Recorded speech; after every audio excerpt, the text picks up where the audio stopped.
레위기 24장. 주님께서 모세에게 말씀하셨다. 너는 이스라엘 자손에게 명하여 올리브를 찧어서 짜낸 깨끗한 기름을 가져다가 등불을 켜게 하되 그 등불을 늘 켜두어라. 아론을 시켜 회막안 증거계 앞에 쳐 있는 휘장 바깥에 그 등불을 켜두어 저녁부터 아침까지 주 앞에 계속 켜두게 하여라. 이것은 너희가 대대로 길이 지켜야 할 규례이다. 아론은 주 앞에서 순금 등잔대 위에 그 등불을 늘 켜두어야 한다.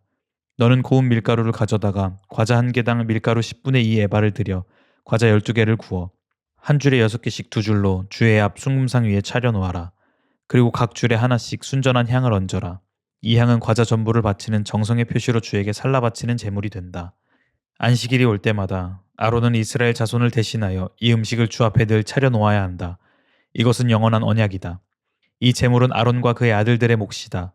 이것은 주에게 살라 바치는 제물 가운데서도 가장 거룩한 것인 만큼 그들은 이것을 거룩한 곳에서 먹어야 한다. 이것은 그들이 길이 지켜야 할 규례이다. 이스라엘 자손 가운데 한 아들이 있었는데 그의 어머니는 이스라엘 사람이고 아버지는 이집트 사람이다. 이스라엘 여자에게서 난 그 아들이 한 번은 진에서 어떤 이스라엘 남자와 싸웠다. 이스라엘 여자에게서 난 아들이 주님의 이름을 모독하면서 저주하는 말을 하였다. 그래서 사람들은 그를 끌고 모세에게로 왔다. 그의 어머니 이름은 슬로밋인데 단 지파에 속하는 디브리라는 사람의 딸이다. 사람들은 그를 가두어 놓고 주님의 뜻이 그들에게 밝혀질 때까지 기다렸다. 주님께서 모세에게 말씀하셨다. 나 주를 저주하는 말을 한 그를 너는 진 바깥으로 끌어내라.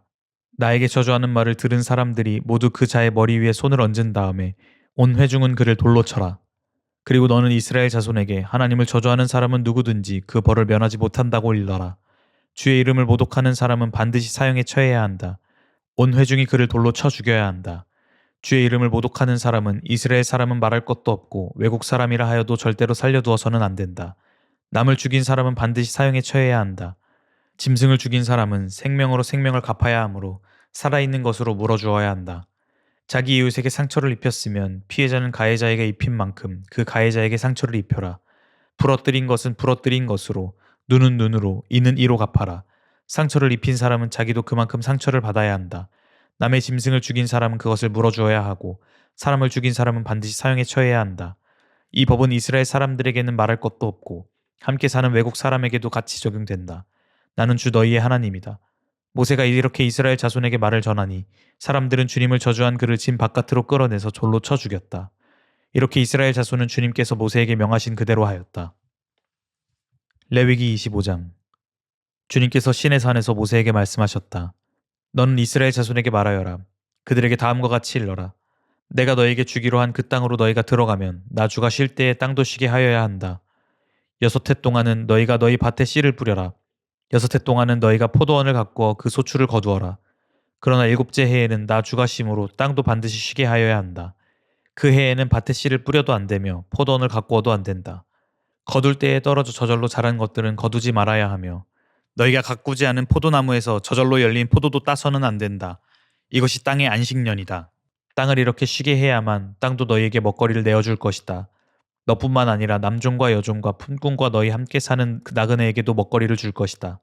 또한 너의 가축도 너의 땅에서 사는 짐승까지도 땅에서 나는 모든 것을 먹이로 얻게 될 것이다.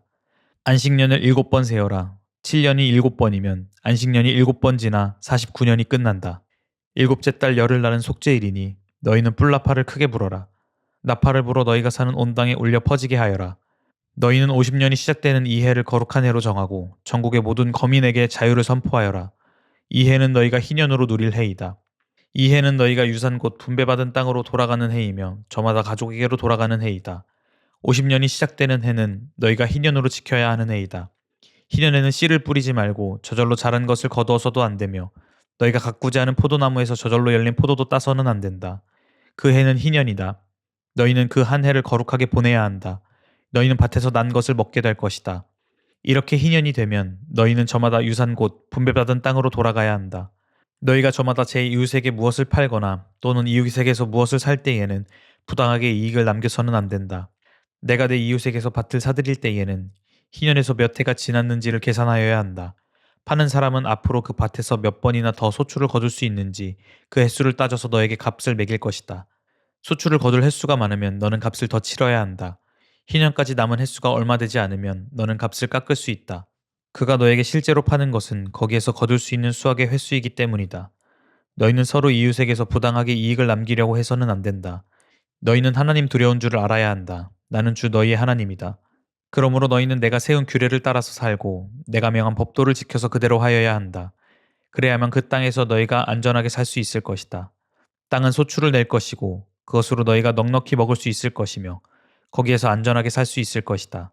일곱째 해에는 씨를 뿌려도 안 되고 소출을 거두어들여도 안 된다면 그 해에 우리는 무엇을 먹을까 하고 너희는 물을 것이다. 그러나 여섯째 해에 내가 너희에게 복을 베풀어 새 해 동안 먹을 소출이 그 한 해에 나게 하겠다. 여덟째 해 곧 너희가 다시 씨를 뿌리는 그 해에 너희는 묵은 곡식을 먹을 것이다. 아홉째 해가 되어서 해곡식이 날 때까지 너희는 묵은 곡식을 먹을 것이다. 땅을 아주 팔지는 못한다. 땅은 나의 것이다. 너희는 다만 나그네이며 나에게 와서 사는 임시 거주자일 뿐이다. 너희는 유산으로 받은 땅 어디에서나 땅을 무르는 것을 허락하여야 한다. 내 친척 가운데 누가 가난하여 그가 가진 유산으로 받은 땅의 얼마를 팔면 가까운 친척이 그 판 것을 물을 수 있게 하여야 한다. 그것을 물을 친척이 없으면 형편이 좋아져서 판 것을 되돌려 살 힘이 생길 때까지 기다려야 한다. 판 땅을 되돌려 살 때에는 그 땅을 산 사람이 그 땅을 이용한 횟수를 계산하여 거기에 해당하는 값을 빼고 그 나머지를 산 사람에게 치르면 된다. 그렇게 하고 나면 땅을 판 그 사람이 자기가 유산으로 받은 그 땅을 다시 차지한다. 그러나 그가 그 땅을 되돌려 살 힘이 없을 때에는 그 땅은 산 사람이 희년이 될 때까지 소유한다. 희년이 되면 땅은 본래의 임자에게 되돌아간다. 땅을 판 사람은 그때에 가서야 유산 곧 분배받은 그 땅을 다시 차지할 수 있다. 성곽 안에 있는 집을 팔 때에는 한 해 안에 언제든지 되돌려 살 수 있다. 집을 판 사람은 한 해 동안은 그것을 물을 수 있는 권리가 있다. 그러나 판 사람이 그것을 한 해 안에 되돌려 사지 못하면 성곽 안에 있는 그 집은 아주 산 사람의 소유가 되어 대대로 그 자손에게 넘어간다. 희년이 되어도 본래의 집 임자에게 돌아가지 않는다. 그러나 성곽이 없는 마을에 지은 집은 그것들을 토지와 같이 여겨 판 사람이 언제든지 물을 수 있고 되돌려 살 힘이 없을 때에는 희년이 될 때까지 기다렸다가 본래의 임자가 그것을 다시 차지한다. 그러나 레위 사람의 성읍 곧 그들이 유산으로 받은 성읍 안에 있는 집은 그렇지 않다. 레위 사람은 성읍 안에 있는 집을 팔았어도 언제든지 그것을 다시 물을 수 있다. 그가 무르지 않으면 성읍 안에 있는 그 팔린 집은 희년이 되면 본래의 임자에게 되돌아간다. 레위 사람의 성읍 안에 있는 집은 이스라엘 자손이 레위 사람의 유산으로 준 것이기 때문이다. 레위 사람의 성읍에 딸린 땅도 또한 영원히 레위 사람의 유산이기 때문에 팔 수 없다. 너희 동족 가운데 아주 가난해서 도저히 자기 힘만으로는 살아갈 수 없는 사람이 너희의 곁에 살면 너희는 그들을 돌보아 주어야 한다. 너희는 그를 나그네나 임시 거주자처럼 너희와 함께 살도록 하여야 한다. 그에게서는 이자를 받아도 안 되고 어떤 이익을 남기려고 해서도 안 된다. 너희가 하나님 두려운 줄을 안다면 너희의 동족을 너희의 곁에 데리고 함께 살아야 한다. 너희는 그런 사람에게 이자를 받을 목적으로 돈을 꾸어주거나 이익을 볼 셈으로 먹거리를 꾸어주어서는 안 된다. 나는 너희의 하나님이 되려고 너희에게 가나안 땅을 주고 너희를 이집트 땅에서 이끌어낸 주 너희의 하나님이다. 너희 곁에 사는 동족 가운데서 누군가가 가난하게 되어서 너에게 종으로 팔려왔어도 너희는 그를 종 부리듯 해서는 안 된다. 너희는 그를 품꾼이나 임시 거주자처럼 너희의 곁에서 살도록 하여야 한다. 너희는 희년이 될 때까지만 그에게 일을 시키다가 희년이 되면 그가 자식들과 함께 너희를 떠나 자기 가족이 있는 조상에게서 받은 유산의 땅으로 돌아가도록 하여야 한다. 그들은 내가 이집트 땅에서 이끌어낸 나의 품꾼이므로 너희가 그들을 종으로 팔 수 없다. 너희는 그를 고되게 부려서도 안 된다. 모름지기 너희는 하나님 두려운 줄을 알아야 한다. 너희가 남종이나 여종을 두려면 너희의 주변에 있는 여러 나라에서 남종이나 여종을 사들일 수 있다.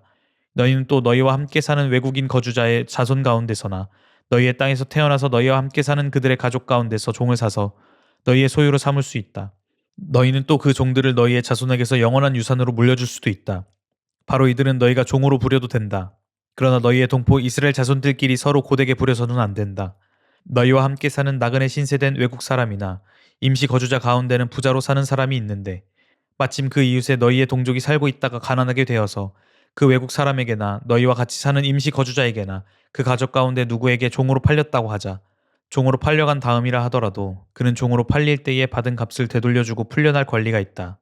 그의 친척 가운데 누군가가 값을 대신 치르고 그를 데려올 수 있으며 삼촌이나 사촌이 그를 데리고 나올 수도 있고 그의 가문에 속한 살부치가 그를 데리고 나올 수도 있다. 그 사람이 넉넉하게 된 뒤에 스스로 그 값을 치르고 나올 수도 있다. 그 경우에 그는 종으로 팔렸던 그 해로부터 희년이 될 해까지의 횟수를 자기를 산 사람과 함께 계산하여 그 횟수에 따라 돌려줄 값을 정하여야 한다. 그 가운데서 그가 주인을 섬기며 일한 기간은 그가 이미 주인에게 일을 하여 준 기간이므로 값의 일부를 치른 것으로 계산하여야 한다. 아직 희년까지 남은 횟수가 많으면 남은 횟수만큼 많이 내고 나와야 한다. 그는 종으로 팔릴 때에 받은 몸값에서 그 집에서 일한 횟수의 품삯을 떼는 나머지를 무르는 값으로 치르면 된다. 희년까지 남은 횟수가 얼마 되지 않으면 그 횟수를 따져서 그만큼 적게 치르면 된다. 이때에도 그는 일한 횟수와 남은 횟수를 자기를 종으로 산 주인과 함께 계산하여 무르는 값을 정하여야 한다. 주인은 그를 해마다 고용하는 것으로 하고 그를 품꾼으로 대접하여야 한다. 어떤 주인이라도 그 종을 심하게 부려서는 안 된다. 위에서 말한 여러 방법 가운데 어느 하나로도 풀려날 길이 없다 하더라도 희년이 되면 그는 풀려날 수 있다. 자기만이 아니라 자식들도 그와 함께 풀려난다. 이스라엘 자손은 나에게 속한 나의 품꾼이기 때문이다. 그들은 내가 이집트 땅에서 이끌어낸 나의 품꾼이다. 내가 주 너희의 하나님이다. 아멘.